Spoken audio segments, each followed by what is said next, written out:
Did you know that your heart could have something to do with your brain fog?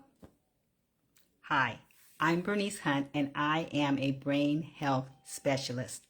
I work with women just like you who are starting to notice a few memory issues, and I help you to stay sharp so that as you age, you can still travel, have fun with your grandkids, and experience new adventures without missing a beat. As a wellness presenter, I've often referred to heart disease as the silent killer. You know, the symptoms are not even there hardly, or they can be so easily overlooked. But you don't realize that before it actually kills you, it's actually done a lot of damage. Now, our heart's job is to pump the blood through every cell in our body so that it reaches every cell and can supply it with the nutrients and the oxygen that it needs. And that includes the cells that are in our brain. Now, our brain is a pig. It pigs out on those nutrients. It takes in 20% of the nutrients that we eat every day, and it gobbles it all up. And then it also needs the oxygen as well, because the oxygen is like the foreman, and it just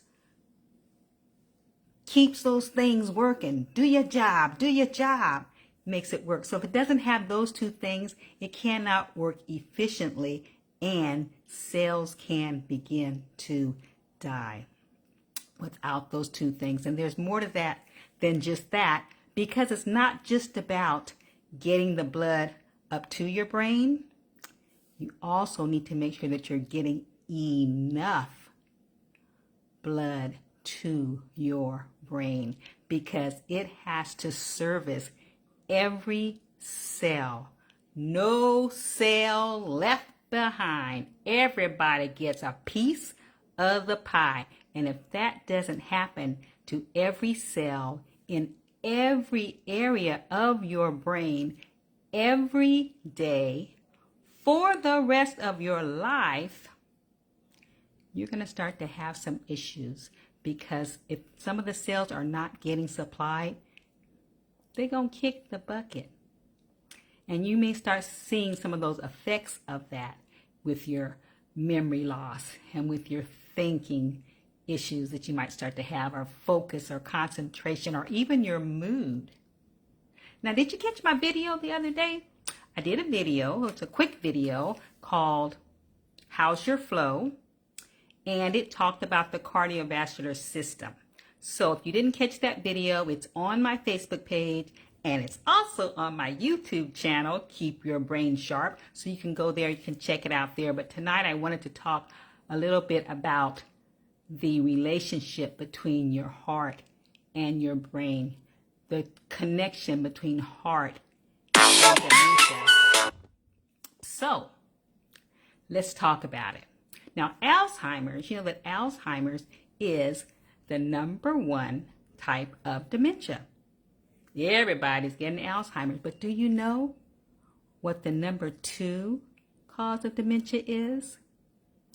Vascular dementia is #2. It's the second most common form of dementia. And vascular dementia is talking about your blood vessels.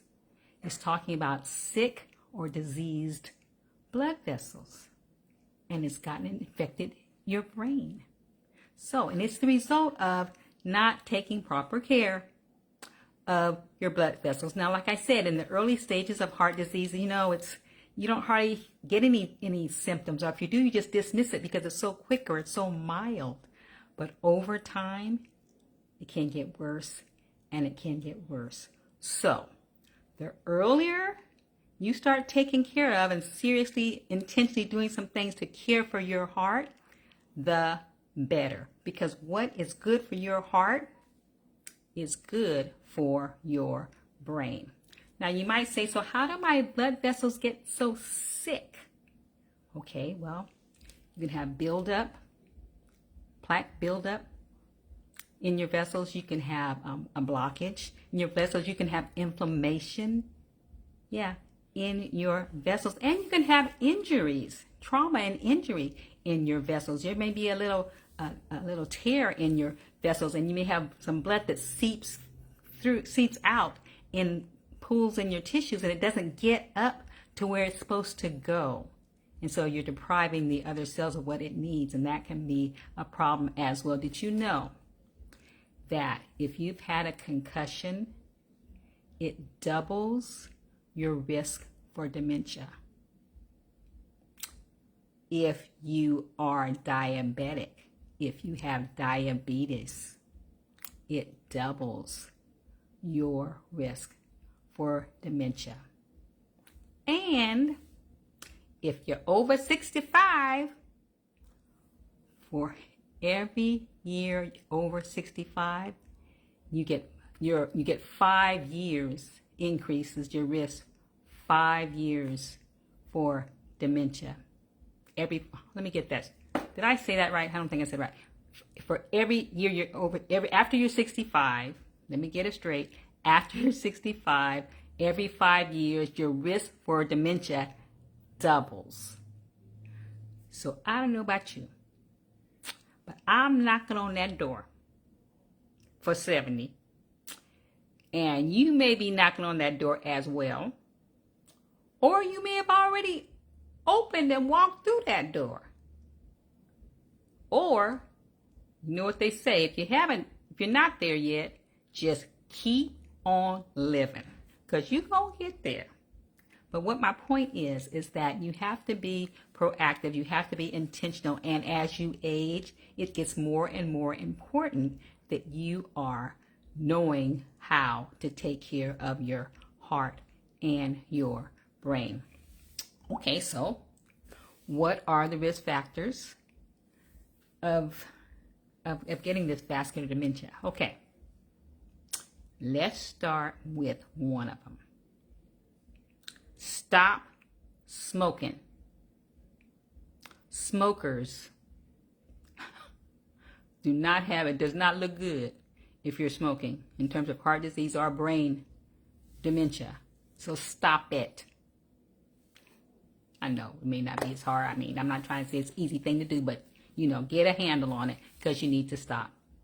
The other thing is alcohol. I know I'm hitting some pain points for some people. Alcohol. Now, they say reduce, limit alcohol. I say just cut it out. Just stop it, because it's not good for you. It's not good for your brain. So, I mean, you be you, No judgment zone here, but you be you. But I'm just saying, you need to stop it. Or at least, like they say, reduce it. Other thing is diabetes. They call diabetes, they call dementia the type 3 diabetes. And that's for a reason.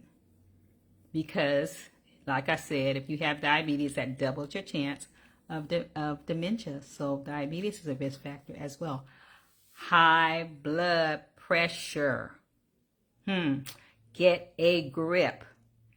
Do those things you need to do, because you need to get the blood pressure down, because that has a lot to do with it as well. And obesity. Now, I know those are all things you really didn't want me to hear me talk about, but we need to talk about it, So obesity, get some of that fat off.